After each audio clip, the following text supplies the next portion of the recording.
Hello, welcome to the HR Strategy in the Hot Seat podcast. My name's Anwen Bottois, I'm your host, and I'm the founder of Purple Sky Consulting. I'm a leadership promotion specialist, and I also have a bit of a side hustle where I focus on development of HR leaders. So as the title of the podcast suggests, this is going to be all about HR strategy and how we can help HR professionals to consider the strategic elements of HR in more depth. Now let's get started with this episode. Well, I am very delighted to have Donna on the podcast with us for this episode. So why don't we jump straight in? Donna, would you like to give us a bit of an introduction about yourself, who you are, what you do, etc.? I can do.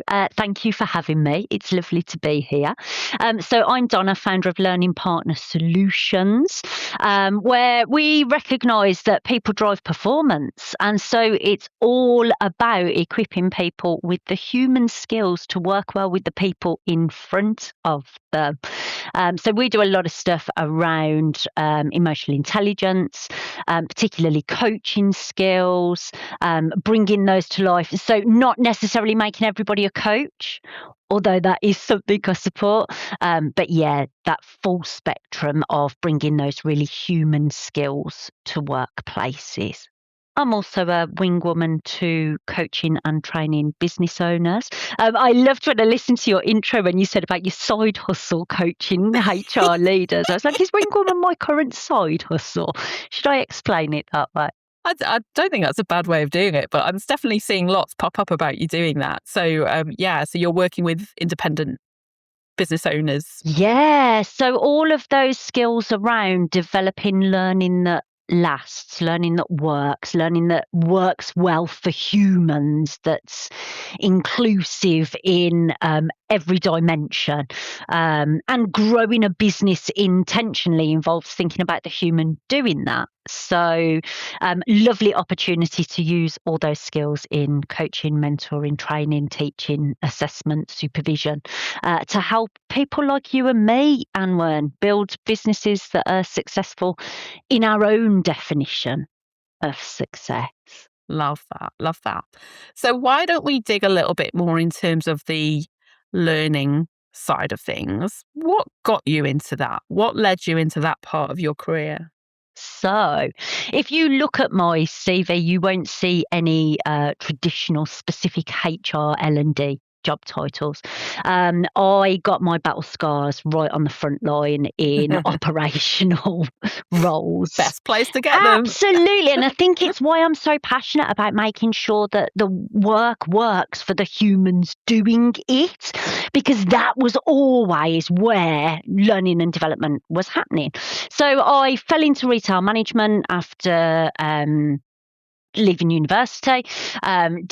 Anyway, whole story there. Let's not go down that road.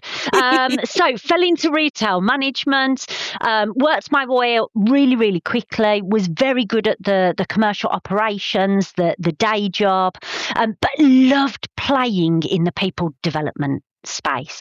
So I'd make sure things were taken care of so that I could do a little bit more of that. And that led to me doing a couple of years as a bit of a problem solver. They would parachute me into stores for periods of time to sort out problems that were going on there. Again, recognising that those results seen on the bottom line were usually sitting somewhere within the people. And then I took over a store in Solihull in the Touchwood Centre.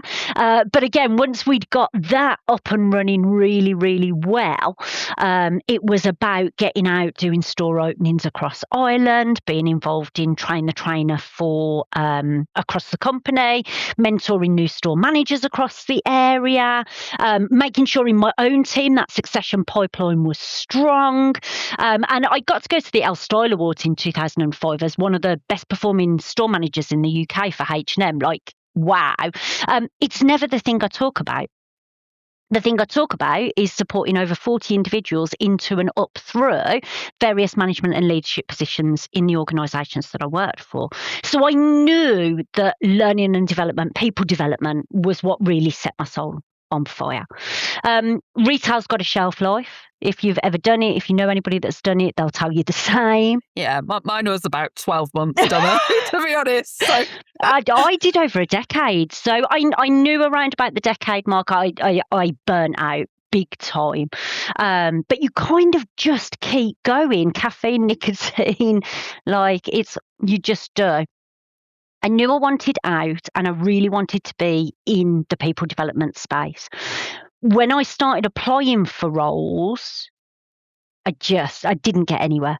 And I kept being told, your CV doesn't translate. You don't hold that piece of paper that says CIPD that tells us you know how to do this stuff. And I found it so frustrating, Anwen, so frustrating. So I kind of bounced around for a little while. I did recruitment for 6 months. I thought that would be a people process. 6 months, learned very, very quickly that wasn't the environment for me.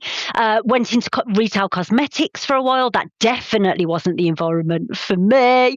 And then randomly, somebody I'd met when I was doing recruitment had moved into the charity sector. And a position had come up with Birmingham Voluntary Services Council. They just secured their first funding from the National Offender Management Service, supporting short-term sentence offenders with volunteering as a pathway into employment, breaking that cycle, the revolving door. So he told me about it. It was like, I don't know if this is your thing, but I thought I'd send it anyway. I was like, this could be really interesting because if we're thinking about supporting people into employment, I really get the barriers from the employer side of the table. So I'm going to take that in as my angle. I might not know the charity sector. I might not know the volunteering world. I can learn that. I've proven that I can learn those skills. So I went into my interview with a ring binder like this of all of the research that I'd done and just really put forward that case that I was passionate about people. And because of this perspective from the employer side of things, I had something that I thought was useful to bring. Now, it turns out there were 6 of us that were interviewed. I don't know if you wanted this much of a backstory. Of course. This is so interesting. There were 6 of us that were interviewed. The other 5 all had a background in community development work. There was a panel of 3, and one gentleman on the panel, Alan Crawford, saw something in me and spent the following 4 hours after the day of the interviews persuading the other 2 panel members that they should take a chance on me. He was successful. I was successful. The project was hugely successful. And there's something really rewarding about working in the charity sector, working with people and knowing that intervention has directly influenced the path, the next steps, them reaching potential that they started out not having that belief in themselves. So powerful. The charity sector is also really, really good for supporting personal and professional development. And I had that bee in my bonnet about those pieces of paper that people said were the determiner of whether I was any good at learning and development. So I went and racked up a few. I got qualifications in teaching, assessment, quality assurance, coaching, training, facilitation, action learning, teaching English as a foreign language, got a couple of psychometrics under my belt. You name it, that curiosity, that desire for lifelong learning, that you don't get to tell me that I'm not good enough in this world. And if it's pieces of paper you want, it's pieces of paper I will collect. What I take from what you've shared there is the importance of valuing the individual and the development journey that people can go on, either for yourself or how you input into that with others. And there's such an important lesson there for HR functions to kind of look at the human, not the process and the things we need to tick off a list. And I'm not going to get on my soapbox about some of that stuff now, but there is a reality there around kind of what is it we're genuinely trying to achieve here? And what are the behaviors and skill sets we need to enable that to be successful? I'm an advocate of the CIPD and the qualifications and the professionalism. I am, because I think when we look across to different professions, we expect that in lots of places. So I think there's value in that. It's not the only thing, though. And I've worked with many people who are really qualified and, oh my God, should be nowhere near developing people solutions. And vice versa, people who've got nothing in that qualification space, but have got bags of experience and add loads of value in that way. And your route through that leadership route, I think, is incredibly valuable. I think even when we're working with development people within our organizations, in-house or external, if you have people delivering leadership development or whatever development it is, and they don't have some level of insight to be able to have empathy for the challenges that those people in front of them would have, I think that's a huge miss. Yes. So empathy at the human level, but I'd build on that one step further to say that understanding of what the day-to-day operation looks, sounds and feels like for that person in that role.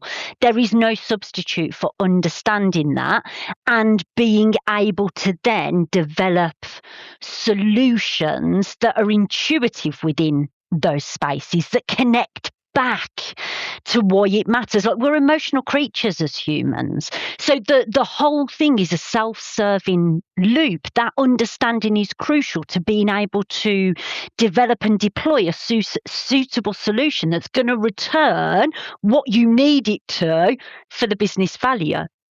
Absolutely. Absolutely. So, yeah, moving on to spot opportunities for developing further training programs, rolling those out nationally, getting my qualifications in coaching under my belt, my 5, my 7, moving into coaching leaders, managers, not only in my own organisation, but across other organisations. And then when the pandemic hit, I thought, I know what I've always wanted to do. And if nobody's going to give me the job title, I'll give it to myself. Yeah. And so 5 years ago, Learning Partner Solutions was born. There you go. That brings you up to date. Love that. Love that. And at the moment, what kind of companies are you working with? Is there a sector that you focus on, or do you do lots of different areas? Not specifically. So I really love variety. That's always been super important to me. And having worked across all of the sectors, that level of understanding for the difference in operations and needs, I don't want to lose any of that spark or any of that connection. So I'm doing some work with a local authority at the moment, their employment skills and learning team, around neuro-inclusive coaching practice. So for those frontline community development coaches and tutors, really enjoying that. We're on our 2nd cohort. We've got a 3rd cohort later in the year. And just that feedback right off session 1, that people's confidence levels, to just not worry about the label, to work with just the person, to have that curiosity, to ask the questions, to listen, has been really, really beautiful. Still a couple of clients in the charity sector, and then a real mixed bag across the board. At the moment. It's great that though, isn't it? With a bit of work for EMCC as well, doing the assessment for programme accreditation. So looking at the standards, the quality assurance on coaching training programmes, whether that's team coaching, supervision, or coaching practitioner skills. Awesome. I loved how involved you are with that accredited body in terms of looking at the standards for coaching, because I think that is something that organisations should pay attention to when they are bringing people into their organisation on that as well. So, yeah, awesome. Love that, Donna. Thank you so much. So, what are we putting in the hot seat? Well, given all of that, it feels like human skills have to be a real focus. And I think coaching skills are human skills. A lot of the work that I'm brought in to do with organisations is around that ability not to become a coach, but to use effective coaching skills in the day-to-day, in things like feedback conversations, recognizing that feedback isn't just about monthly one-to-ones or once a year, twice a year appraisal processes. It's about the relational glue of our everyday conversations. We don't have to label them as difficult. What we need to do is get familiar with our own discomfort, remembering we're a human, and interact with the other person in that way. And I think coaching skills are so relevant across workplaces, across teams, in management relationships, in the way that we operate as leaders, in implementing strategy, getting everybody on board with the vision, making sure the plans and the processes work. There is so much in coaching skills that I think they're key to workplace performance. Yeah. Okay. So what isn't working right now, or what might we be missing out on in our organisations? It's a good question. I think one of the things that's really challenging is how muddy the water is around the definitions for coaching, mentoring.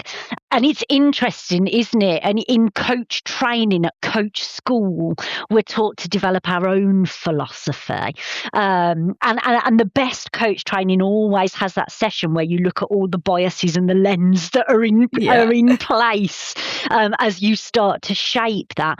I think that makes it really difficult for organisations because someone, somewhere is shaping the definition that the organisation is using, and there isn't always clarity about what that definition is, what's in and out of scope, where things cross over, where the boundaries, where the borders are, that I think makes it really tricky.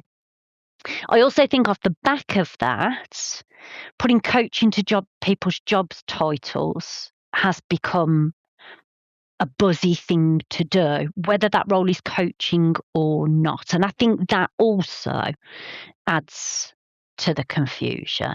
So I agree with you. And I've been delivering an aspiring senior leader program recently, and we touched on coaching skills for them, but also we did a bit of that conversation around the difference between coaching and mentoring. And quite honestly, people don't, unless if you've gone through training on it, people don't necessarily know the difference, especially if they've not experienced the difference themselves. And quite often we ask people to, hey, why don't you just start coaching your team? And people don't know what that is, then it makes it very difficult. And I think people are using a lot of mentoring, thinking that's coaching. And actually, sometimes we need to work through that with individuals. And your point around defining the scope, the boundaries, I think actually is a really valuable place for the HR strategy to look at when it's thinking about its coaching in terms of what is this here to do for us? Yeah, definitely. Definitely. If we're not asking that question at the outset, why are we putting it in as important to do? Like it works always round, doesn't it? Yeah. Yeah, I would And agree. what outcome do we want from that? Yeah. Because you will have worked in organisations where this happens. I have as well, where we have people developed and certified internally as coaches. But there's not always a level of comfort in terms of where that fits into actually the strategy for coaching and what the support elements are for that to work really well. Well, this is where you touch on the next point that I was going to raise, because I think being an internal coach, having done that role, it's really tricky. And it's very rarely its own distinctly defined role with protected hours around it. Yes, it's a bolt-on. Yeah. Nice to be yes a part of something, and you get a coaching qualification out of it maybe too. Yes. And those that do it with the best of intention, right? But there is a really interesting psychological contract there. Let me not make it an absolute black and white, because I know there are good managers and leaders out there that are having these conversations, that do think about these considerations. But it's very rarely discussed explicitly what that means. Is there any accommodation on the day job and the expectations for that? When our backs are against the wall with a particular priority, what's the point at which we draw the line? And that's not okay to invest time in, because it's all these things that if they're not discussed in the first instance, the point when they become a problem, it feels like it's too late to discuss it. And then all of those other human tendencies come into play of avoiding the conversation even more. And the problem just gets bigger and bigger and bigger. I think as well, the support for internal coaches, spaces like proper coaching supervision. Yes. There are so many blurred boundaries for internal coaches. They know stakeholders. They like having that insight in different situations, different relationships, different people. That's a lot to hold. Thinking about when you're then carrying forward into other meetings, that data, you can't pretend that you don't have it. So there are some really interesting ethical dilemmas for any individual that's carrying all of that. I think there are a lot of considerations around internal coaches. While it is a great thing to do, I think doing it as an add-on has a cost that is just being stored up without acknowledgement, like those 499% interest rates that you don't see because it's in the small print. I think it's the same with internal coaching programs. Yeah. And I think people, organisations are spending quite a lot of money investing in certifying people internally, etc. And I think there is a lot of value to there, but the points you're making there around the structural pieces you need to have in place for true internal coaching to work really well is challenging. Certifications are super interesting as well. I'm sorry, can I pick up on that point? Of course. Because again, seeing this from different angles, so having been a student of 2 ILM programs, going through the accreditation process with a professional body and selecting which professional body to do that with has different considerations, and then being on the other side of assessing programs and measuring that quality and those expectations gives me some really interesting perspectives on this. So ILM or now IOL, right? Institute of Leadership. So has ILM, the qualification part, retained ILM and IO? Okay. Again, another tangent. They're going to have their own slant. So ILM has a management focus. It's not about training people to be coaches, but to use coaching in the leadership and management. Now, that's going to have a slightly different slant to a program that's EMCC or Association of Coaching or ICF accredited. And then when we look across those three, so ICF have only just introduced a requirement for supervision practice for coaches. It was one of my biggest deciding factors when I went with EMCC in the first place.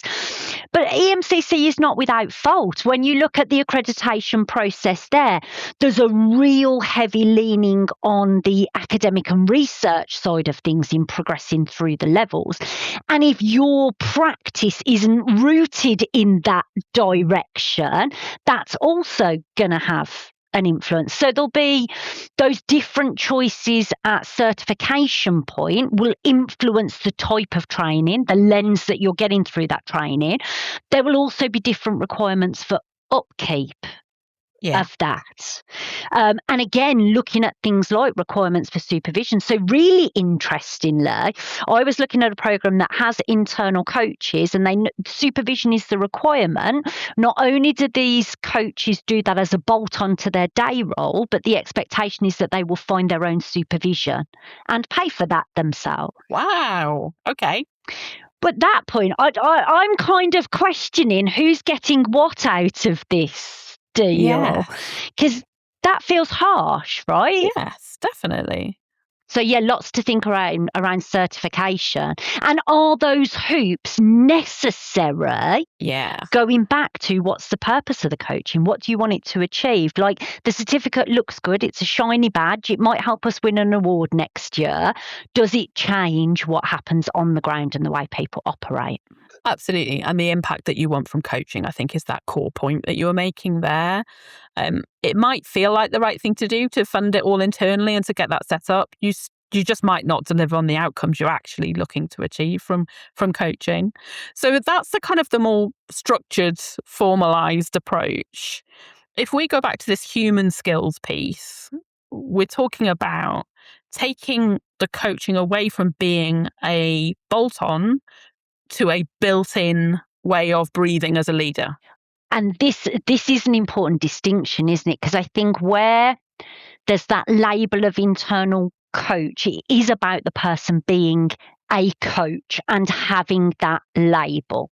I actually think for all managers, leaders, and actually humans in the workplace, I think these skills should be taught at school. It's about, are we able to listen really effectively without interrupting, holding that couple of seconds extra that might feel uncomfortable without jumping in? That should be on Leadership 101, shouldn't it? It should. Start giving advice. Start asking questions. And when it comes to asking questions, I love that moment when I'm doing a session and I say to the group, so open questions. We're gonna. How's everybody? Yeah, I get that. That's really simple. Okay, then what's an open question for this? Have you tried? Could you do? What about if? Because they're our go-to questions when we want to fix stuff, aren't they? And this is where I come back to. We can't assume that this just happens. We can't assume that people can do this well naturally, because it's not how every day operates. No, it's not. We've got to invest the time, the effort in making sure people feel comfortable, capable, competent, confident in doing those things well. And that's where, again, I come back to, is it necessarily the structure of a certified course that's going to give your people those skills in the real situations they encounter? Or is it something tailored to bring those situations into the training that's being done so that they don't just go for a nice day out and get a shiny certificate at the end? Yeah. They go back out having more impactful, more meaningful, more effective conversations in the everyday. In the everyday. And I think that is the essential part. This isn't something we're just doing in the moment. We're going to sit down and have a coaching conversation now. Blah. Everybody is not on edge immediately as a result of that. But actually, it's about that development of your skill set and your behaviors as a leader so that actually people don't even notice it's happening. Coaching doesn't have to be an hour sit down locked in an office. It can be a 5-minute conversation in the kitchen while you're making a cup of tea. It's something as simple sometimes as that first question being, what role do you need me to play in this conversation? I saw a post yesterday and there was one line in it that really made me smile. And it was, the words are going to escape me now, wasn't it? Something about leading colleagues, not managing children. Oof, love it. Yeah. And I was like, that's the crux of it. Yeah. That's the crux of it. When we don't feel skilled to support somebody to find their own way forward, the immediate autopilot, without even thinking about it, response is, I know, I'll prove I'm useful and I'll fix it. Grab the cape. Let's go. Great. That person's got to come back to you next time they've got a problem. There's nothing. If nothing changes, nothing changes. And there's all kinds of things going on there, isn't there, around capabilities? Because some of it is like, I want to prove myself still. Like, I want to be able to kind of be the person who fixes it, who solves the problem, who is the person who gives the answer. When actually we need to help leaders recognize that they're about stewarding, supporting their individuals, their teams to get to where they need to get to. It's not about owning all of it themselves. And that's where they start unlocking some of that. So if an organization is starting to look at this and go, actually, we do want leaders who are more human and who are building in this to how they lead intentionally every day, and that we think coaching or a coaching approach might be a really good way of doing that. What's your thoughts in terms of how they could go about doing that really effectively? So I think it starts right back where we started the conversation. Ask yourself those questions. What is this for? What difference do we need it to make? How ready is the system for that? Because it can be great to go, oh, I know, we're going to have a strategy that centers around a coaching culture. Let's just go off and do that. If the system won't accommodate that, if it isn't set up to work in that way, if people are afraid to make mistakes, if it's about blame rather than looking about how we can learn from that to take it forward, suggesting that you're going to suddenly have a coaching culture isn't going to work. It isn't, because all systems default to homeostasis. Always. So getting really honest with that, the core group of stakeholders in the organisation that hold responsibility for that is first and foremost. Once you're clear on that, then it's about talking to those providers about how it needs to work in your organisation, what you want to see as those outcomes, and actually how the training will be designed for your team and your environment to bring that real world in, to make sure that that is connected throughout. Because let's face it, for humans to learn effectively, there needs to be an emotional connection to the topic and the subject. So the closer we keep it to their real world experiences, the more we can bring those challenging moments in the room for them to work with, the more that's going to stick, the more it's going to be used back out in the workplace. And I think don't be afraid to take that advice, having somebody alongside that understands the mechanics of it, that can be there as the critical friend, that can ask the questions that you're not seeing, or offer the perspectives that are maybe 3 steps down the line that you're not already aware of, or that has already done that legwork on some of the research that you don't yet have. It's not about needing to go and find it all from scratch. Sometimes it's just about having the right person alongside to guide you through that. And then with any implementation, it's regular review and iteration. Don't expect it to be perfect from the get-go. Like if you want a coaching culture and you want these human skills embedded in the everyday, they have to be role modelled all the way through. And that means you walking the walk, not just talking the talk. So it's not a feedback survey once a year where people score it out of 10. It's getting the nitty-gritty of the feedback. It's having those forums like supervision, having the opportunity for internal coaches to come together to perhaps share some of the key themes that are coming through in sessions with protected confidentiality, but that learning going back into the organisation for where the pinch points are. It can be super effective for the ecosystem, but it's a lot of moving parts to get right. It is. And what do you see that gets in the way for leaders? I know you touched on role modelling there, but is there anything else that you think the organisation should be thinking about to really help leaders to move into that space, especially maybe where they've got stuck in that advice monster environment? So I think it comes back to a couple of the things that we've already talked about. So there's zooming out and looking really honestly at the system. Yeah. Because leaders will default to what's going on around them. So that's often the most uncomfortable place to look, the most challenging to look when you're only looking with internal eyes too, because we all become blinkered at different points. I think there's something in what's measured is what's managed.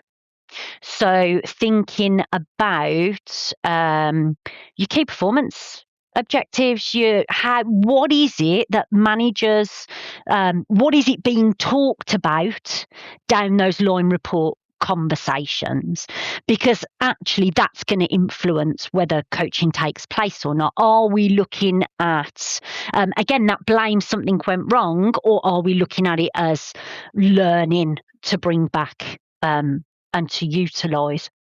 I think then the third thing is supporting managers with developing their own self-awareness. So that thing that you talked about is absolutely true, right? It feels good to be the fixer. It feels good to be able to help, to be able to find the solution. But there's actually a mindset shift in what is required from leading people. And that is that it's not about you. It's about what you achieve through your people. And so I do think there's some work and again, this is where coaching has so much opportunity, helping those people in charge of people to work on that mindset through which they see their role and their responsibility to their people. Absolutely. And I think there's something there around, we've touched on the expectation setting for coaching and the role it's going to play and the outcome we're looking for. Just as critical, probably a lot more, actually setting that expectations of what leadership means in your organization. Absolutely. You know, and that actually what we need from leaders in this organization is X, Y, and Z. Guess what? The easiest way for you to achieve that is through these ways. Yes. And a coaching style is more likely to be on that list, I would imagine, than most things, especially if you are looking for that human environment you're trying to create. Yeah. And in setting that expectation, here's how we're going to monitor and measure that, utilizing the approach we're telling you is important. We watch actions, not words, with all of that. And I think that runs through all three of those areas, doesn't it? I think you're spot on. And I think that's one of the biggest misses sometimes, is that we don't do enough of that. This is what leading means here. Clear expectations up front reduce the need for challenging conversations down the line. Absolutely. What's the old phrase that my father-in-law used to use? Measure twice, cut once. Yeah. Clarity of expectations. Yeah. Anything else on that topic? I feel like I feel like I've hardly given you any room to kind of interject. No, it's been awesome. I could talk about this stuff all day long, and you know I could talk all day long, Anwen. And there's no doubt, I'm sure I will bring you back on another time to either do a part 2 or sort of the next stage or something. So if we're wrapping up then the coaching skills for being a human leader element, what other tips would you have for HR leaders when they are looking at their HR strategy and how they can really get the most out of implementing that effectively? Remember people. People are at the heart of all of this. It's really easy when in those processes like strategy implementation to get so focused on the process and what needs to happen that you forget that all has to happen through people. And I think if there's one red thread through everything that I've talked about today, through all of the work that I do, it's coming back to remembering people drive performance. People perform process. Like it all starts with people. So pausing to take that very human viewpoint is going to make the difference to strategy implementation. Lovely. The human in the human resources strategy. Excellent. It's the most important part. Absolutely. Without people, there is no organisation. Nothing is happening. So where can people find you, either to continue the conversation about the coaching skills or internal implementation for coaching or anything else, Donna? So I am on LinkedIn. I think this is my claim to fame. I think I'm the only Donna Ward-Higgs on LinkedIn. Learning Partner Solutions also features there. Website, learningpartnersolutions.com. It's just going through a refresh. So the relaunch will be on LinkedIn. I'm also on Instagram. I've just appeared there. So yeah, let's see how that goes. I'm technically on there because I thought I'm going to claim my spots just in case I ever get to do something with it. It's dead as a dodo, my Instagram for Purple Sky Consulting. So anyway, Donna, thank you so much. Thank you. Thank you for joining this episode of HR Strategy in the Hot Seats. Please leave us a review. Let us know what you think about this episode. What did you think about the topic?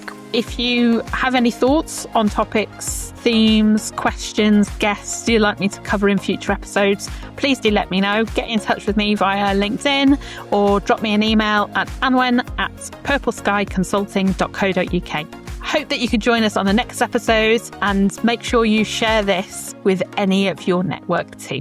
Thank you.